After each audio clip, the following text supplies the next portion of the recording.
Donald Trump now has a Texas-sized problem in Texas due to this guy. Republicans are in full panic mode, and I have all the satisfying details for you next. I'm Dan, and thank you for watching Occupy Democrats. If you're new to the channel, please hit that subscribe button to get all of our pro-democracy, anti-Trump reports. James Talerico won the Democrat Senate primary yesterday, and it is sending shockwaves through the GOP. Let's begin with his words and a reaction from Politico's Dasha Burns that shows the unhinging has begun. And then I'll share perhaps the most insightful election analysis I've ever shared and the sneaky trick by Republicans to sabotage Talerico. This is going to be potentially a problem for Republicans. I'm already getting a lot of reaction including some spin, some indication of some messaging that we're going to end up seeing from the right. Taylor Budowich, who of course was formerly in the White House, now outside, but still very close to the administration, texting me on the record saying it's no surprise that the leftist wing of Texas's already radical Democratic Party nominated the race's most leftist radical, Talerico. Talerico makes Beto look like a JFK Democrat. It's already started. It's already started. It's already started. It's the dawn has barely broken on this result. And here's the brilliant analysis I promised. It's from independent reporter Aaron Parnas. He has a breakdown that Republicans don't want you to hear, and he reveals their unsuccessful trick to torpedo Talerico. Tonight could have not gone worse for Republicans in Texas. James Talerico has defeated Jasmine Crockett and will be the Democratic nominee for Senate in Texas. Why was this night bad for Republicans? Well, because many of them did not want Talerico to win this race. Many of them now, behind the scenes, believe that with a Talerico victory, that puts Texas in play. I've said it from the beginning. I've interviewed both Jasmine Crockett and James Talerico, and I'll likely be interviewing James again very soon now that he's won the nomination. They're both amazing candidates. They're both amazing people. But tonight, one of them had to come out on top, and that is James Talerico. Behind the scenes, over the past many weeks, Texas Republicans have been working to try to actually boost Jasmine Crockett's campaign, because this isn't from me, this is from them. In their eyes, they saw Talerico as a more formidable general election opponent, especially when on the Republican side, you're likely to have Ken Paxton, the current Attorney General, be the nominee for Texas Republicans.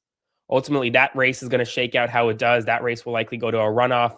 They'll still have a primary election. Even if Paxton somehow squeezes it out tonight, he is one of the most embattled Texas Senate candidates you will ever see. Ken Paxton has infidelity issues. Ken Paxton has kind of embraced kind of the craziest parts of MAGA and the Trump machine, right?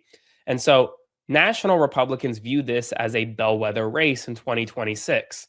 In a way, it's interesting. Donald Trump has won Texas by double digits multiple times. Texas is a reliably ruby red state. But in Senate races, sometimes that changes. In 2018, Democrats nearly beat Ted Cruz. But the amount of money that will be pumped into Talerico's coffers now will make him a very hard opponent. And let's talk about why. Because his messaging over the past many months, past many years, has been fundamentally on point.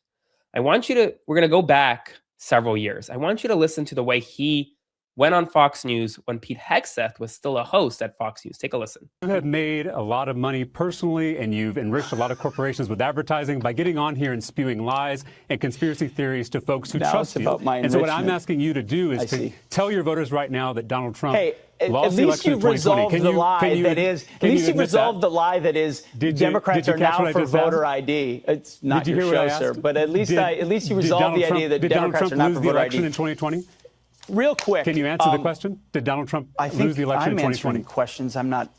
Don't really feel any obligation to answer anything of you. Is this an uncomfortable question for you? No, it's... See, this is Pete, the reason my question is why... That was him before, while he was a Texas state representative. Watch him as a candidate. I mean, this is not new from tonight. This is over the past many months. I want to talk about the messaging he's used because it's messaging that resonates with a lot of folks. Take a listen. I am in one of the reddest parts of Texas. Because I am tired of being divided into teams. Red versus blue, left versus right, rural versus urban. Because the truth is, we're all on the same team.